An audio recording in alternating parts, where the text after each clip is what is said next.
All right. Hi, everyone. Thank you all for joining us and welcome to today's installment of Loan Repayment 101 on repayment strategies for married borrowers. My name is Lindsay Burcham and I manage the Financial Wellness at Penn program.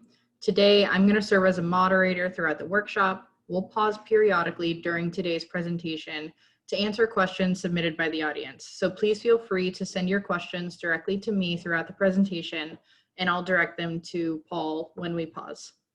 So before I introduce our guests, I want to share a few disclaimers. First, today's session will be recorded and the video will be hosted on our website later. If you don't want to be featured in the video, I'd recommend you leave your camera and mic muted. We'll share the video with all attendees after the presentation. Additionally, I want to clarify that while today's session is intended for graduate students, we welcome undergrad students in attendance and hope that today's workshop answers some of your questions about student loans. I'm pleased to introduce today's guest. Today's workshop will be led by Paul Gerard, founder and president of PG Presents LLC, an independent student loan consulting company. Paul is a well-renowned and respected student loan expert, especially in the graduate and health professions communities. We're very excited to have him with us today to share his student loan experience with you all. So thank you for joining us, Paul, and I'll hand it over to you now. Thanks very much, Lindsay. Hi, everybody. We're delighted you are joining us. This is, I think, the second in a series of 4 workshops we're doing. We did a kind of an extra earlier one. So some of you may have attended the first 2, and we've got a couple more coming up that we'll be referencing here in just a few minutes. Regardless of your degree or discipline, we're delighted to have you. And Lindsay, I appreciate you referencing undergrads because often undergrads are going to run into some of the same questions on repayment, and some of you may be going on to graduate school. So we're glad to have all of you here. We have a fair amount to cover, so I want to jump right into this. And I want to start with a reminder of something you'll see at the end of this workshop. We don't want anybody left hanging with questions you don't get answered. So we are going to stop along the way, as Lindsay mentioned, and try and field as many questions as we can. And then afterwards, there'll be a way for you to contact us to get your questions answered. But in case you're not aware, there are some repayment modules that are online on the Financial Wellness at Penn website. And these are topical things like income-driven repayment plans, federal consolidation, public service loan forgiveness. They're short, usually 5 to maybe 6, 7 minutes long, and they're PowerPoint, very easy to follow. So be sure you know about those. Certainly the Student Financial Services Office can help. We try and post as much free stuff on our website as we can.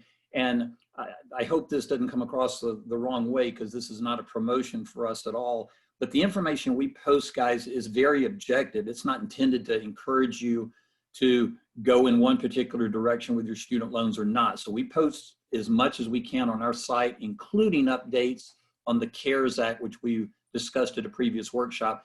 And obviously your loan servicer can help you as well.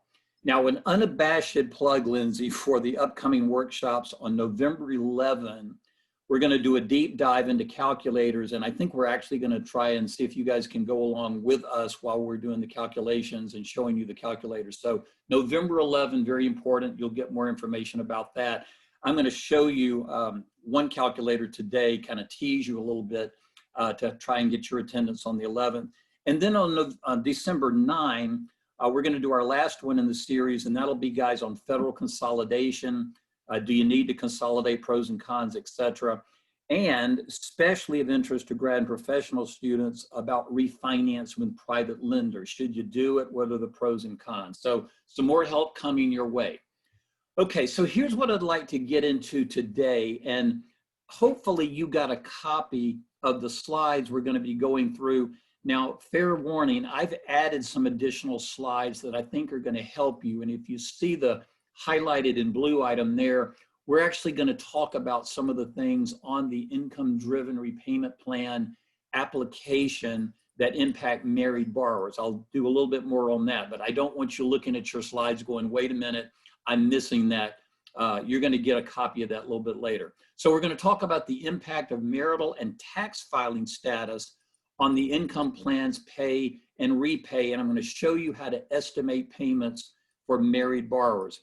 We're going to talk about the second item. We're briefly going to talk about what are called community property states. This is likely only going to impact a few of you, But as Lindsay knows, I hate it when a borrower is surprised at something and nobody told them about it. So we're going to talk about community property estates. We'll talk about the impact of you being married to somebody who goes off and refinances his or her federal loans with a private lender. Sometimes that's the right thing to do, but you're going to find that it can adversely impact your payments. So we'll talk about that. And then again, we'll wrap this up with some resources to help. Okay, now, hopefully you already know this. You've either seen this on a module or you were part of the first workshop we had on income-driven repayment plans and public service loan forgiveness.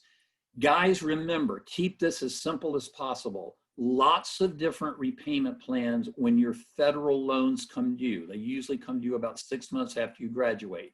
We're talking about subsidized and unsubsidized direct Stafford. We're also talking about Grad Plus loans, and for grad and professional, it's all unsubsidized, as you know. The repayment plans are either based on a time period, and guys, if that's the case, your marital status and your tax filing status have absolutely nothing to do with how the payments are calculated. Now, they most certainly, after your marital status, will in terms of how aggressively you can pay on your loans. More on that in a moment. But the actual calculation of payments, if you choose a standard 10-year plan or a 25-year extended level plan, or guys, even the graduated versions of those, your marital status doesn't have a thing to do with time-driven plans. But if you do an income-driven repayment plan, pay-as-you-earn known as pay, revised pay-as-you-earn known as repay, your marital and tax filing status may in fact impact the calculation of your payments.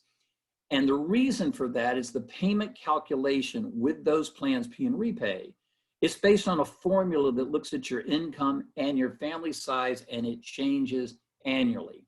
Now, here's why this matters, and this is all common sense stuff. Marital status can impact your income and family size, which is used in the payment calculation. I just said that. And if you're going to get married, that might mean children. You don't have to get married to have children, but certainly if you do get married, that might be part of the equation. Look at number 2. It can certainly impact your ability to be aggressive in repayment. I referenced that earlier. And, you know, if you're married and there's an arrangement, and guys, please don't take any of this the wrong way, but I've been doing this so long, I tend to preach sometimes. So Lindsay, apologies up front for this. If you're getting married or you're already married and you haven't had the student loan discussion with your spouse or partner, you really should have this. Here's what we see happen on occasion. You marry somebody who has no student loan debt, and there's an agreement that you'll live off his or her salary and you'll throw pretty much all your take-home pay on your student loans, and then something happens to the relationship and now you're in a bad situation. So be sure you have that discussion with your spouse or partner about how you guys are going to arrange this. And then number 3, the reason marital status matters is kind of, no pun intended, but repayment can take a long time and things can change.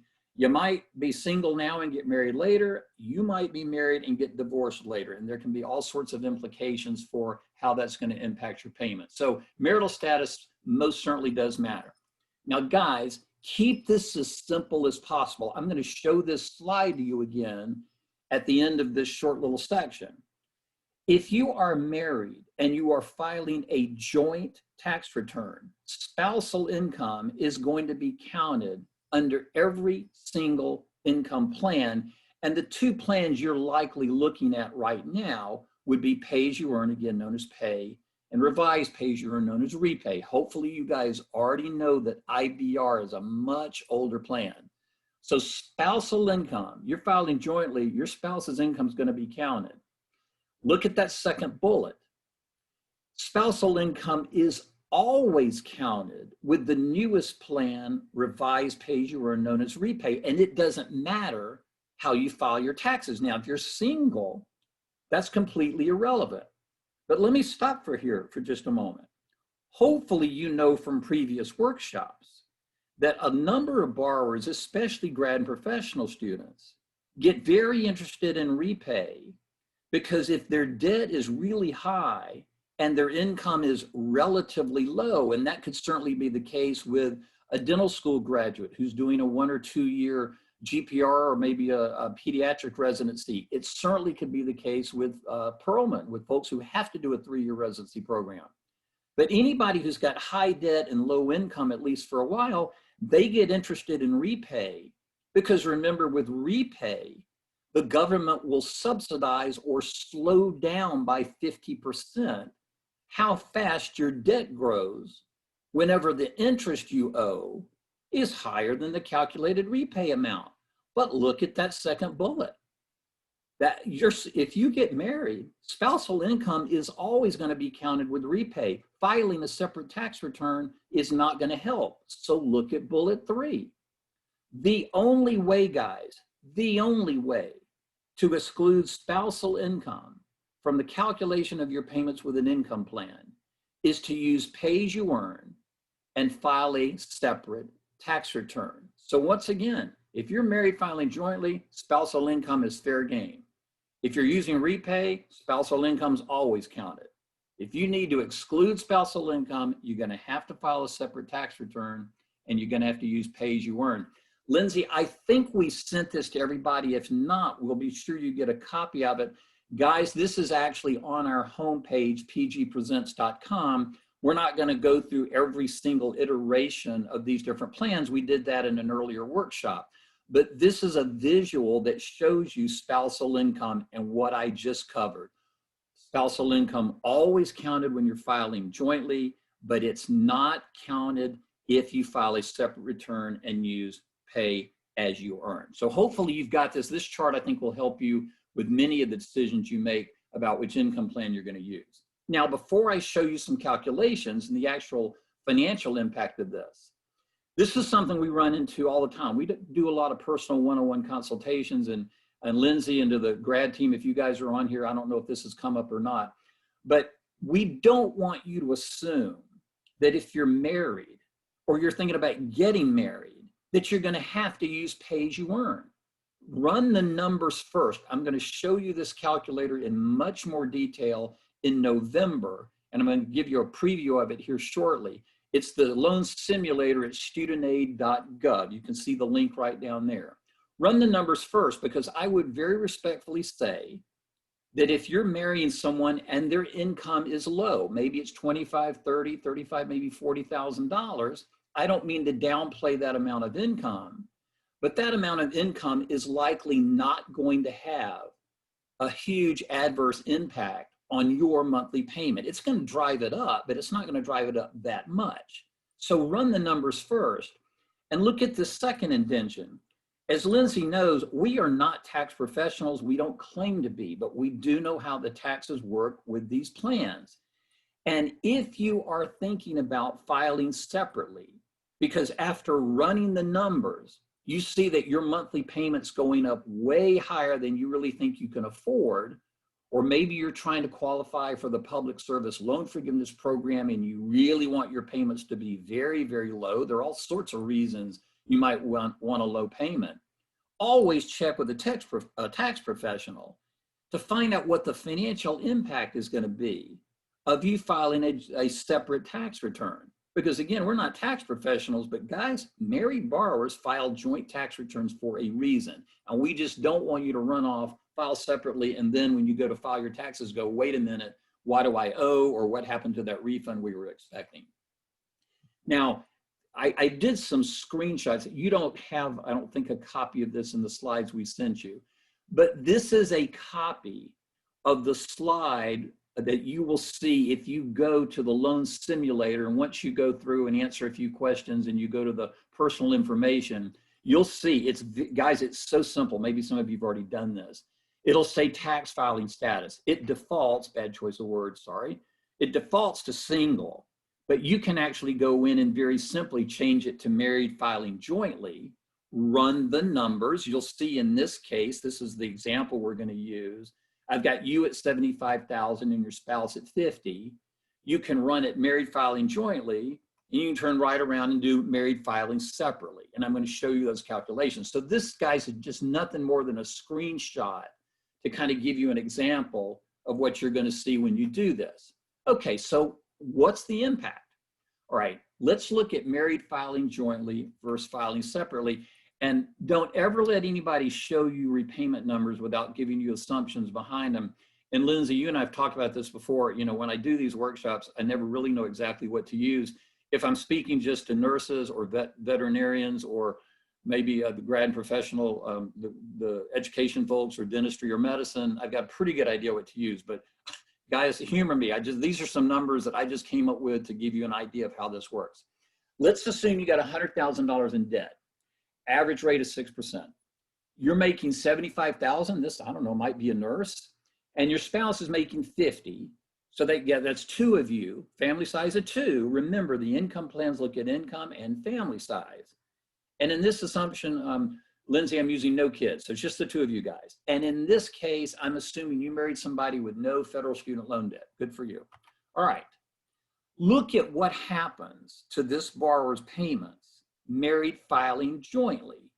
Now, I'm willing to bet, we got 20 folks on here right now. I'm willing to bet some of you are going, how in the world could the payment calculation be the exact same with repay and pay as you earn? And Lindsay, hang on, because look what I'm going to do here. I'm going to go back real quickly.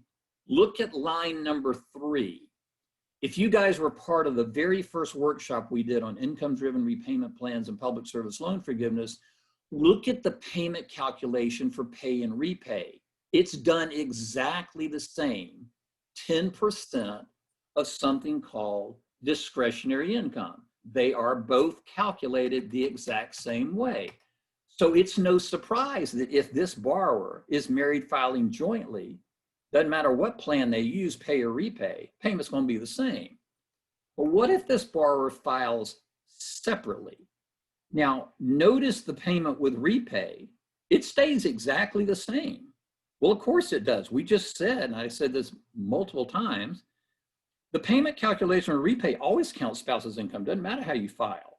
But look what happened when spouse's income of $50,000 was taken out of the equation. This borrower's payment dropped dramatically, and Lindsay in this case dropped, by half, down to $410. Now, is it going to be in this borrower's best interest to file separately? I have no idea, because I don't know if this borrower is trying to qualify for public service loan forgiveness. I don't know what their arrangement is with their spouse. I have no idea what their taxes are going to look like. I have no idea if they've got cash flow challenges with private loans that are due or credit card debt that's due. I just want to show you that it is possible to exclude spousal income by filing a separate return and using pay. And guys, run your own numbers to see what the impact is going to be. So that's one example. Now, if you were on the workshop, if you were at the workshop that we had again on income-driven repayment plans and public service loan forgiveness, you may remember that when you are using an income plan, if spousal income is counted in the income plan you're using, the feds kind of sort of say fair is fair, my words, not theirs. They say, look, if the spouse happens to also have federal student loan debt, we'll factor that in as well. Now, as I said at that workshop, and let me repeat it here, it's not dollar for dollar. What do I mean by that? Lindsay, if you and I were married and I was trying to get, I was using an income plan and you made $100,000, but you had $100,000 of student loan debt, it's not a wash as though you have no income. In other words, the income carries much more weight than spousal federal debt does, but fair is fair. They do count it. So here are the assumptions again. These are the exact same assumptions we used earlier. But in this case, to make it easy, I'm going to assume that this borrower is filing a joint tax return. They're just always going to file a joint tax return. Now I want to look at two scenarios. The first one is the spouse has no student loan debt. We just ran that. But the second one is the spouse has $50,000 in federal student loan debt at 6%. Now the payment, if the borrower has no spousal debt at all, is exactly what we showed in an earlier slide, $826 a month, 10% of discretionary income, there it is. But now look what happens, filing jointly, counting the $50,000 salary, look what happens to the monthly payment when you include spousal federal debt, $551 a month. So it dropped pretty dramatically. And if you happen to be on this call and I always, Lindsay, as you know, we hate to kind of single out certain disciplines because we would welcome your feedback on this. We never want to tailor this to particular disciplines unless, again, we're doing a discipline specific workshop. But this is why we get so many questions from medical folks about, hey, you know, I've got a ton of debt. I'm doing a residency program. I'm making $57,000, $58,000 a year. I'm marrying another medical school student. They're also going to be a resident and they got $1 bajillion of student loan debt. You know, is this possible? Well, yeah, look what happens when you include spousal federal loan debt. So those are some samples to show you the impact of including income and not including it, including federal loan debt and not including federal loan debt. Now, before we get to some questions, remember, once you choose a repayment plan, you can switch plans. We covered that in an earlier workshop, and this is covered, I think, Lindsay, in one of the modules. What if you came out of, not what if, when you come out of Penn, if you look at pay and repay, and you look at your debt and it's high, and you look at your income and it's relatively low, at least compared to your debt, and you go, look, repay, this is what I need to do. This is the plan I need. It's gonna slow down how fast my debt grows if I'm not covering the interest each month. And you go, that's what I want to do. Well, what if you get married later and he or she's got a boatload of income? Good move on your part, by the way. But they say, hey, I don't want to have anything to do with this, or that you need to exclude it. Well, you can switch from repay to pay as you earn. You're not committing to one plan you can never get out of. But some reminders. You're gonna have to file a separate return. We've already said that. But look at this second indention highlighted in red. What in the world do I mean about thinking ahead of marriage plans when you're choosing your plan? This happens fairly frequently, actually, Lindsay. We'll be talking one-on-one with a borrower. And I'm gonna pick on, again, medical folks here for just a moment. And they say, look, I've got really, really high debt. And my stipend's going to be, $50-something thousand. And so I'm a perfect candidate for repay. And at that point, they probably would be. And then they say, oh, but I'm getting married next year. And my partner, he or she, making really good money, let's say $100,000, and they have no student loan debt at all. And so I'll switch to pay at that time. If that's the case, and this is a very general statement, just start and pay right out of the gate. Because when you switch plans, there's always a period of time where you go into forbearance. The interest capitalizes, it wouldn't be worth it. So just think ahead. If you're not going to be getting married for several years, or you're not sure, and you've got high debt, low income, it might be a good idea to move into repay. I just want to be sure you can switch to another plan like pay as you earn later if you need to. Now, this third bullet, I don't want to get too complicated here. If you missed the session on income-driven repayment plans, this may not make a lot of sense. But if you start in repay and decide to switch to pay to exclude spousal income, be sure your own income has not gotten too high that you don't qualify for pay as you earn. We can discuss that in much more detail, Lindsay, if needed, and that might come up in one of the question sections. All right, now, you don't have a copy of this. I want to show you a few things, and then we are going to stop for questions here. Again, you don't have a copy of these slides. This is the PDF, guys, of the income-driven IDR plan request form. This is the form you'd actually use regardless of which income plan you're applying for. I just wanted to show you an example of it. This is the PDF. This thing is actually online. You see the link down there. Okay, I just wanted to show you the application. Now, here's why I wanted to show it to you. As I told Lindsay, the more I thought about this workshop, I thought back to the questions we tend to get from married borrowers that just freaks them out, and maybe stuff's not clear and they have a lot of questions about it. So I've got 3 questions I want to be sure we cover to alert you to these when you see them on the application.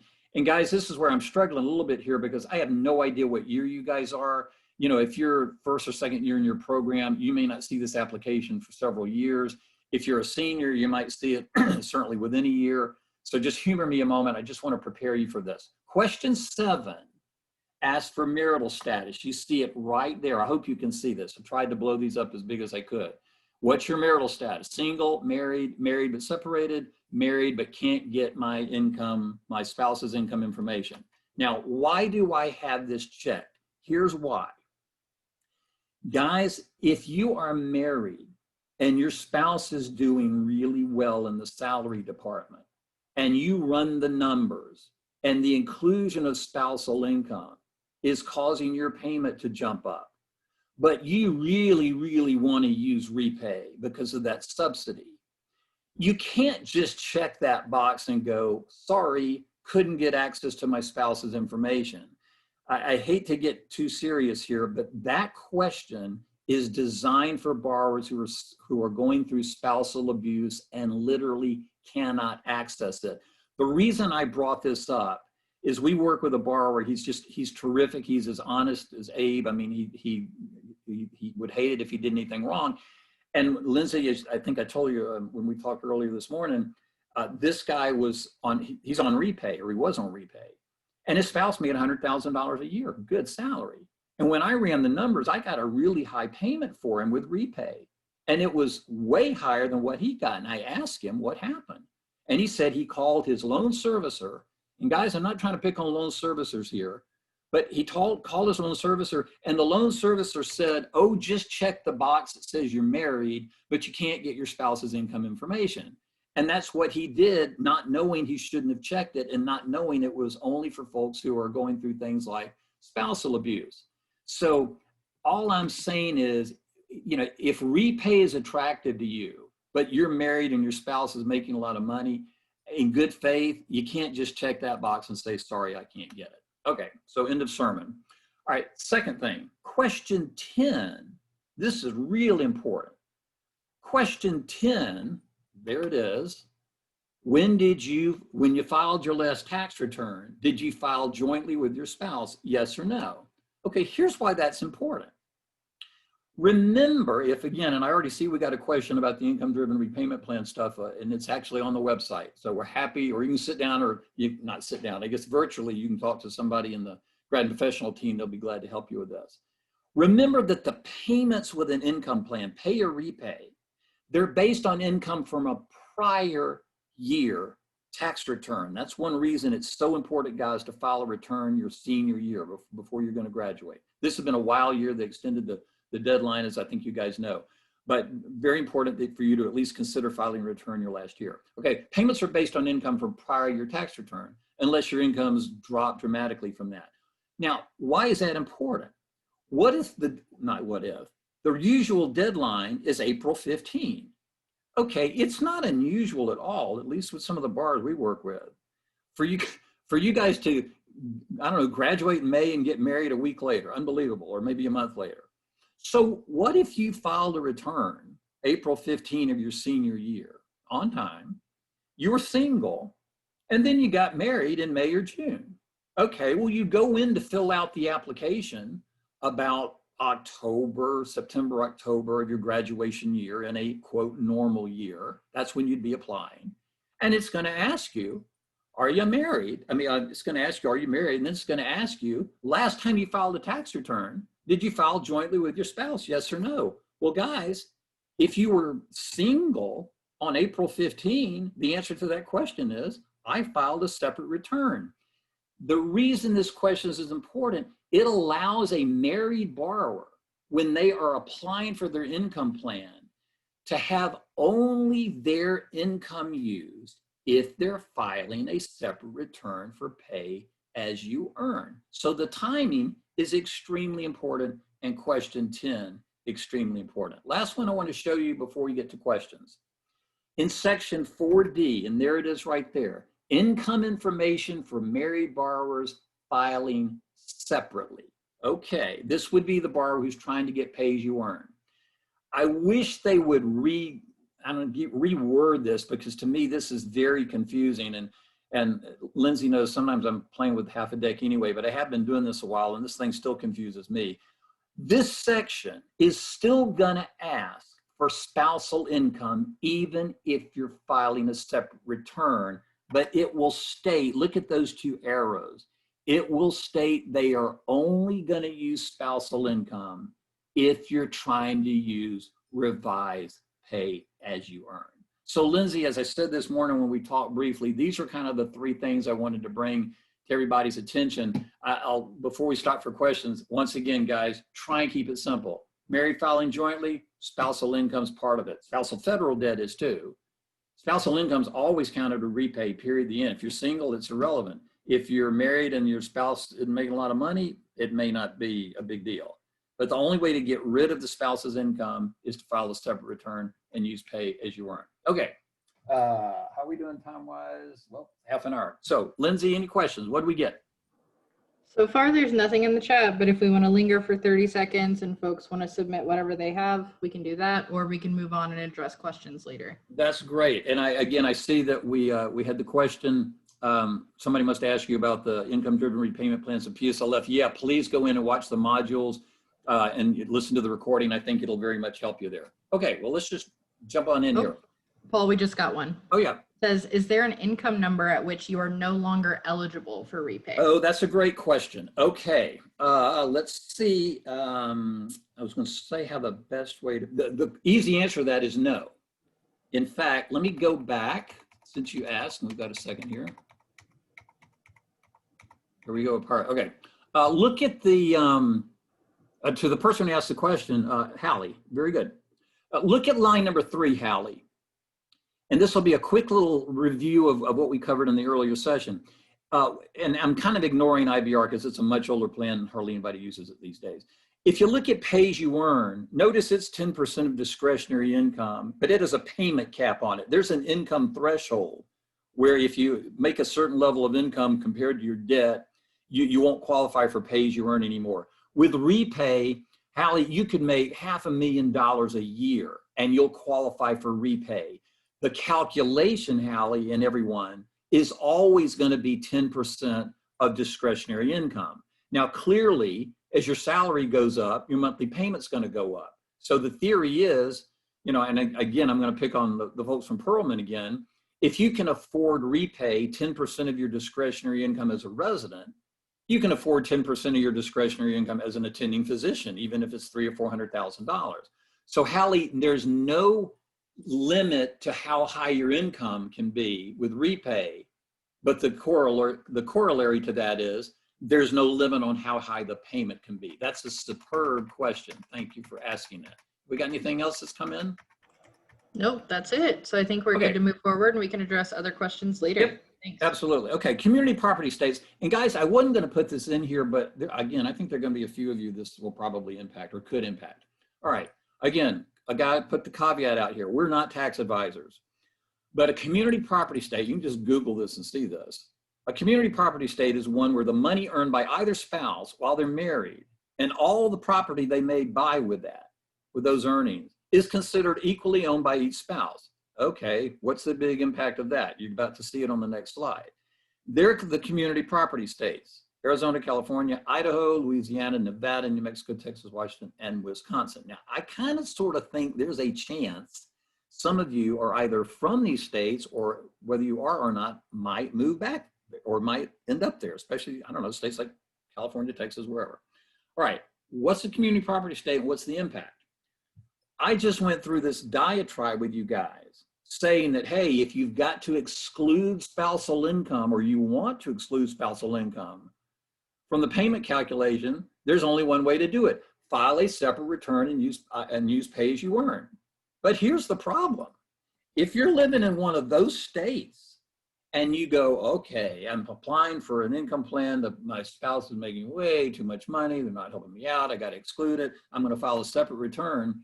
If you're in one of those community property states, half of their income is still going to be reflected on your federal return.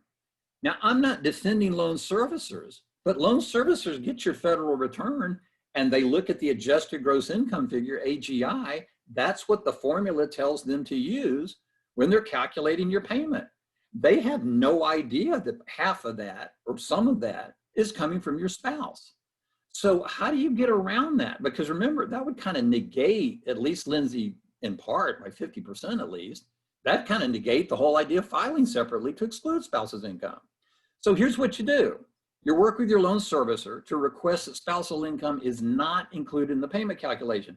And here's how you do it. I could not make this up if I tried. You're supposed to submit something called alternative documentation of income.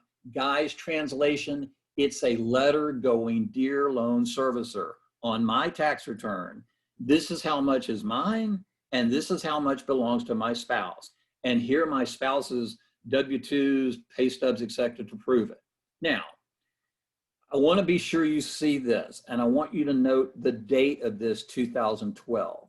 The income plans have been around a while, but they kind of sort of really started kicking in the early around 2009, 2010.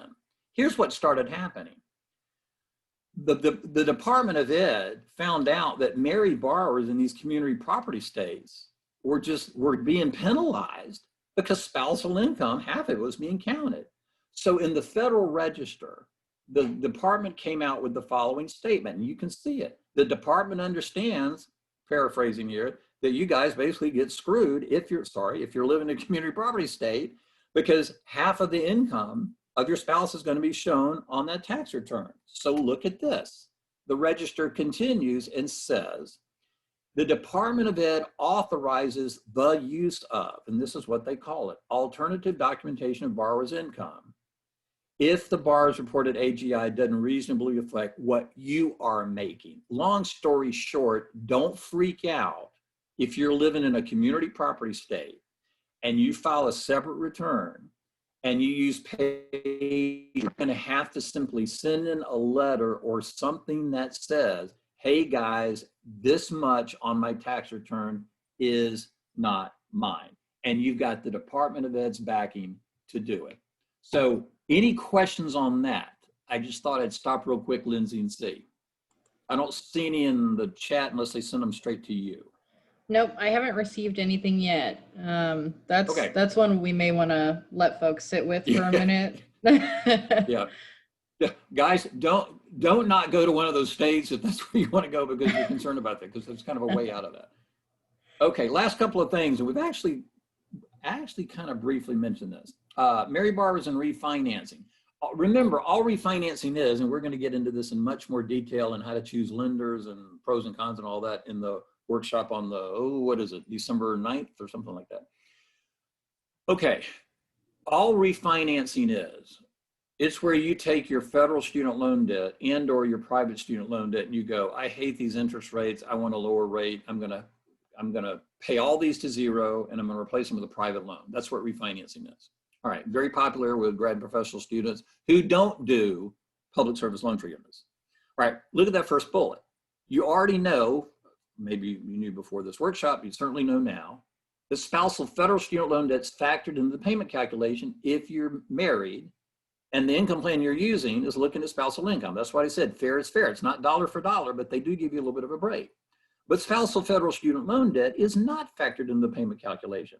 And Lindsay, the reason I brought this up and the reason I want you guys to hear about this, it's not unusual to be marrying somebody else who's got federal student loan debt or student debt period, but especially federal student loan debt.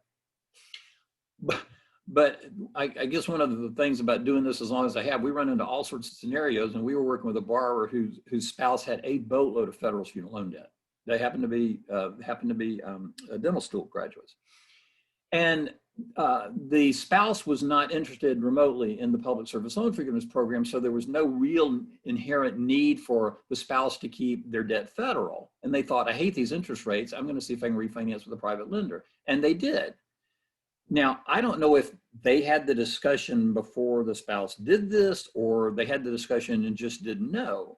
But all of a sudden, the borrower we were working with, their monthly loan payment shot up like crazy, and they wanted to know what the heck happened. And what happened was, this borrower's spouse used to have a boatload of federal debt that was factored into the payment calculation and kept the borrower's payment down. And as soon as they refinanced it, whoops, that private debt can't be included anymore. And this should look familiar, these numbers. There's the same assumption we had. In this particular case, Lindsay, I'm starting out with the spouse has got $50,000 in federal student loan debt. This is the same example we used earlier, 6%. But then they refinance with a private lender and they're married filing jointly. Now you've seen these numbers before. Okay, including federal student loan debt, the payment was about $550 a month. But look what happened when that spouse went off and refinanced. The borrower's payment jumped almost $300. And that's just on the $100,000 in debt. Long story short, I'm not saying your spouse shouldn't consider refinancing. I'm just saying if you're using an income plan, you better run the numbers first to be sure you see what the impact's going to be on your own monthly loan payment. Okay, last thing, I told you we would end with some resources to help. You've seen these before.